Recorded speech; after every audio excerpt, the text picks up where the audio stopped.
My neck hurts real bad. I was sitting playing Wrath of the Righteous because that beta's out and that's fun. Jesus. I think I'm getting old, lads. I know, Achilles.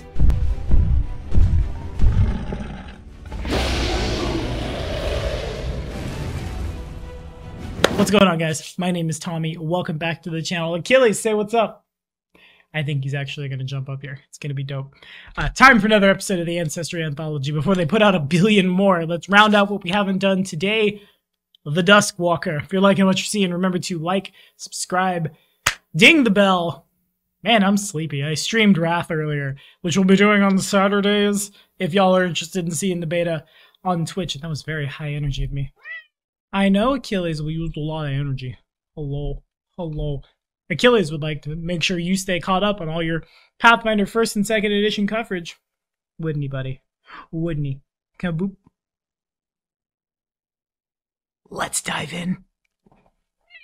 Alrighty, so we covered the Duskwalker in 1st edition. Follow this card right up here if you missed it. Their lore has essentially stayed the same in 2nd edition. Long story short, long time ago, two psychopomps, that's these folks, believed that certain souls who helped preserve the cycle of life and death but died a little before their time deserved reincarnation. The other felt that would be a violation of that cycle. In the end, the Duskwalker is a kind of a compromise between the two. They would appear sometimes, but only in a finite number. Originally, they were expected to perform roles that would serve Pharasma. After a century or so, they found themselves with a little more freedom of choice. They, of course, look pretty much like they did in life. And of course, as a versatile heritage, you can jam them on anything.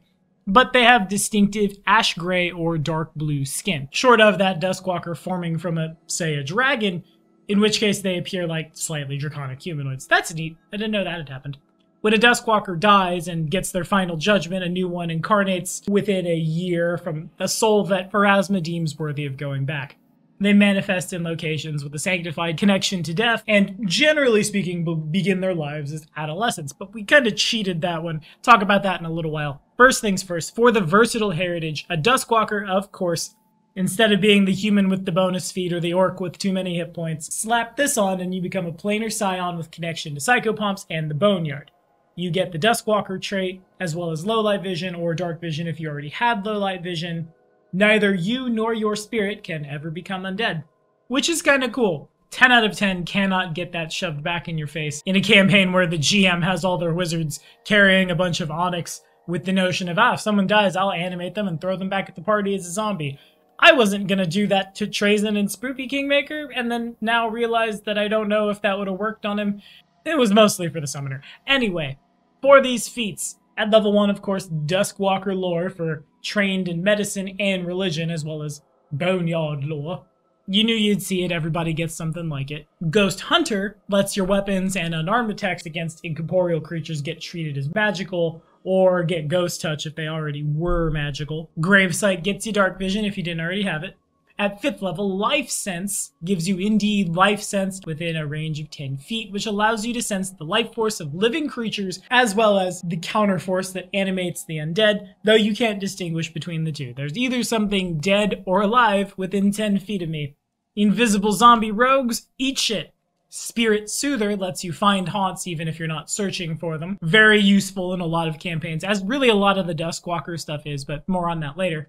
At 5th level, Ward Against Corruption is a +1 circumstance bonus to saves against death effects, disease, and effects from undead or sakils, which goes to a +2 against death effects or diseases from them, basically making you that warrior against all of Pharasma's enemies, which don't hate.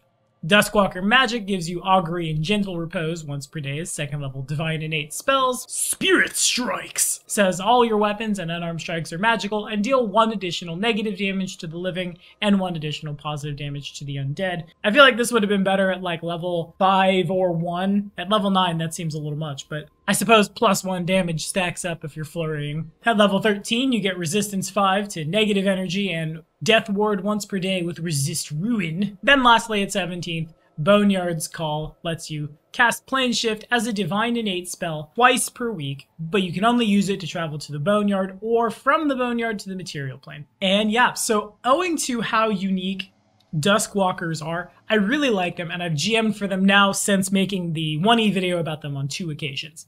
I still somewhat feel that the Duskwalker was a missed opportunity to make an undead that cheats the Pharasma hates the undead. But I can say that they are great mechanical sideboard tech if you are going to be going up against the undead, which in a lot of campaigns truly you do, even if it's not like Carrion Crown, where you're definitely going to fight undead all the time, especially in the beginning, have a pretty big smattering of zombies and things. Again, why I wish you could do 1 positive damage at level 1 or level 5. To say nothing of ghosts, which even one of in the wrong place can be very painful, or haunts, which are sort of my favorite game mechanic to ever put anywhere. The Duskwalker has a lot of good sideboard tech against them, and they introduce you to a lot of lore that's only ever like hinted at / we are made aware of through somebody at the table being, necromancy is evil, blah, blah, blah. That is to say, the psychopomps. It is unfortunate the Duskwalker never like grows a Yamaraj's wings and can fly. That would be dope as fuck.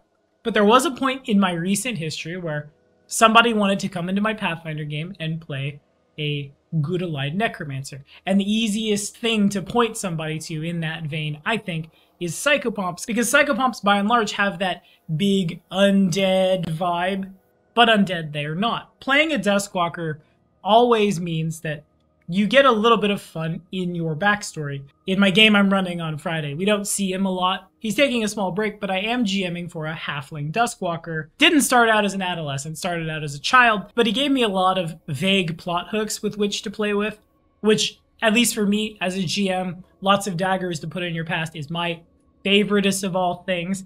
So every time somebody comes up and says, hey, I want to play a Duskwalker, I get really, really excited about it. Literally my first Duskwalker one, Trays in the Infinite, is now a boss throughout my like homebrew universe just because someone said they wanted to be a very, very powerful wizard who came back as a Duskwalker. Suddenly I now have in 3.5 20th level wizard shenanigans to play with. It's the coolest thing, but that's all the time I have for today. What do y'all think? Have we rolled up Duskwalkers? Have we played them? Put it in the comments. Tiefling is the only one left, and then we can cross this off our list. At least until the new book comes out. But that's neither here nor there. Thank you guys so much for watching. We'll see you next time.